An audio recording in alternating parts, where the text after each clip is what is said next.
to the point where we can actually just freeze ourselves in our own steps because we've awfulized everything so much that we're terrified of everything. We're terrified of our own shadow at that point. Yeah. So it's called catastrophic, but it's also known as worst case scenario. I was brought up to consider worst case scenario. Lorianne, you're a good Girl Scout if you prepare for the worst case scenario. So I was always preparing for the worst case scenario. But again, back to law of attraction, what was I bringing in by thinking? There's one thing being prepared and saying, I am preparing to make sure, okay, what could the worst case happen? And I ask people who are afraid to take that step forward, like, if you try this, if you tried doing this podcast, Walt, at that time, what was the worst case that could have happened? The worst case that could have happened is that I had tried it and I couldn't get any guests and I couldn't learn anything. So what happened? Did you change who you were? Did you lose your feathers? What happened? Did you die? I found some guests.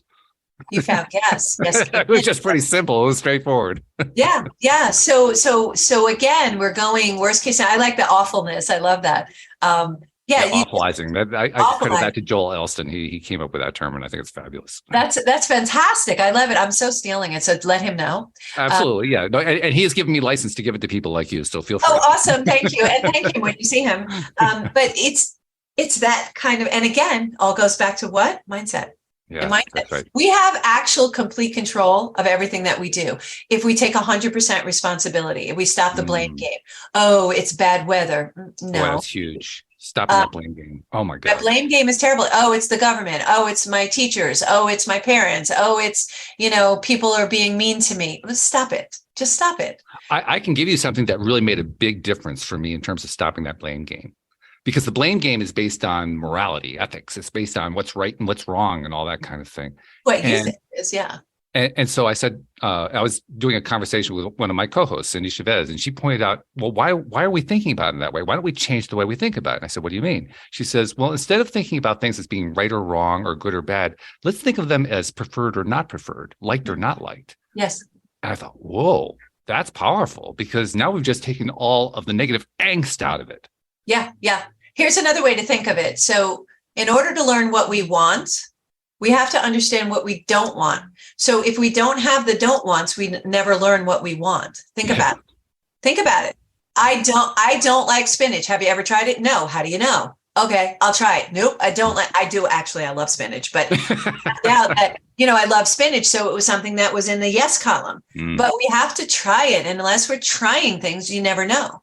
Yeah, that's true. So the word can't, I really try to have people learn to say, instead of can't, I want you to do the law of replacement. Replace that word can't with won't. Because the truth is you can if you wanted to, but you don't want to. So just be honest with yourself and say won't. I won't do that. I won't do that. And if you feel the need to explain yourself, which we are taught, we were brought up in school to explain ourselves. Why won't you do that? And so we automatically do that. I actually had somebody stayed with me. I was on Davis Park. It's an island over here off of Long Island. It's on Fire Island. And we were there for our summer vacation. I rent a house there. I used to. Now I have a house in South Carolina. We go there. But anyway, so I go to Davis Park, and they come over and they want to stay another day, and they want to call out. And they had never called out from work before. And they were like, well, I want to call out of work, but I can't. And I was like, wait, stop. You use that C word. I don't even understand that. I can't even wrap my head around it. I said, why not? He goes, well, what am I going to tell him?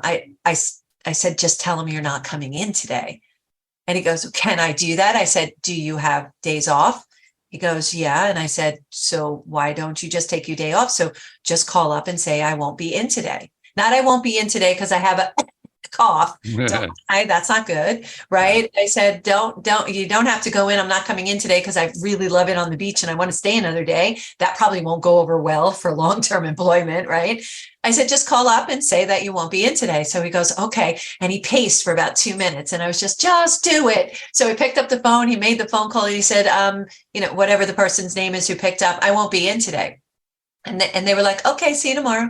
And he hung up, and he was like, he almost like had a meltdown neck. It was similar to the yes response to my phone call. It's like, what do I do now? It's like, he goes, I can't believe that it worked. I love that story for two reasons. First of all, I love how you turned the can't into the won't, but then you also took it another step further. the step further was, if that's what you won't do, what will you do? Yes. I love that. Because we Yes. so often forget that part. Well, if you're not going to do that, what are you going to do instead? Yes, there's a law of replacement. It's like, okay, Right. that's fine. And that's where choice comes in. And that's where we're empowered to make and take 100% responsibility of our choices. So when you're thinking in the won't or will mindset, that changes how life comes out for you, because now it's no longer I'm enslaved, it's I'm empowered. I'm making a choice. Can't feels like you're not making the choice. Somebody else is making it for you. Won't or will, you're making that choice with By the way, intention. it just occurs to me, this is like not directly related, but it's kind of tangential. And you know how we get approached at various times in our lives by people who are coming out of the blue with something that we're really not interested in. It could be like, politics. It could be Jehovah's Witnesses. It could be almost anything, that's like, well, that's not really in my bailiwick, but they come at you with that, whatever that stuff is. And most of the time, most of us are looking for strategies for, okay, let's just kind of put that aside. Thank you, but no thank you, which is great. Nothing wrong with that.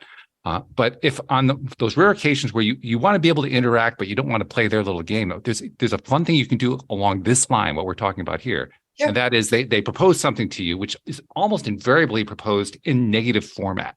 We don't want this. We're against that. We're stopping this.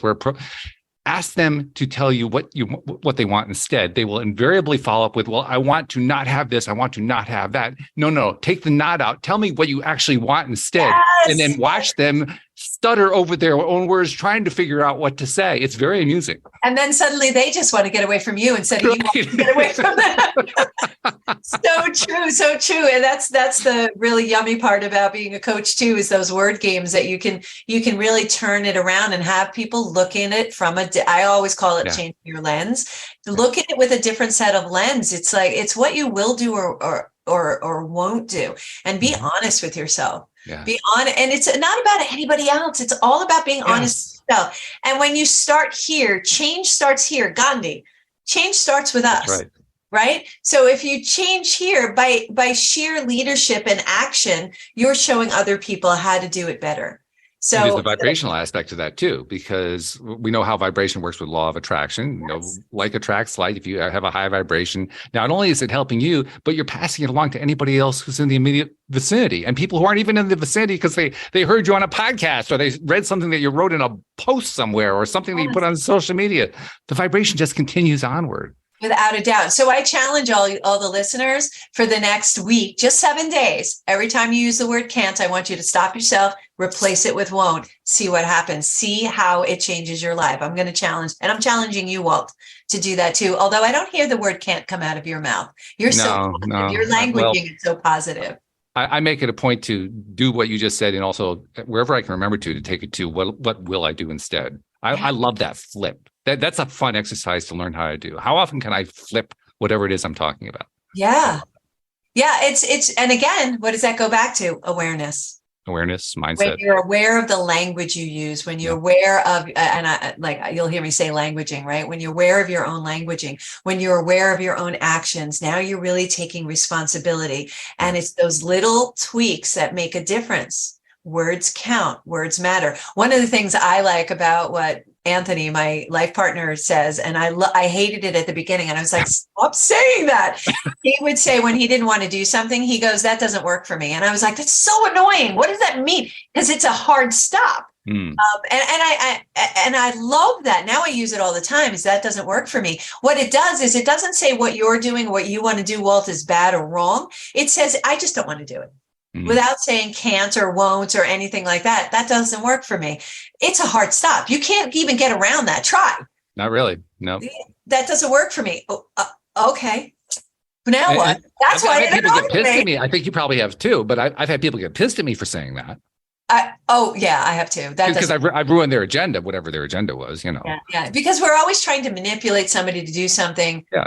For them. And in the meantime, it's just like, I don't know. But it goes back to what you want, what you don't want, knowing the different ends of that stick. There's only two ends of the stick. Goes to two choices. That's my chapter, New Dream.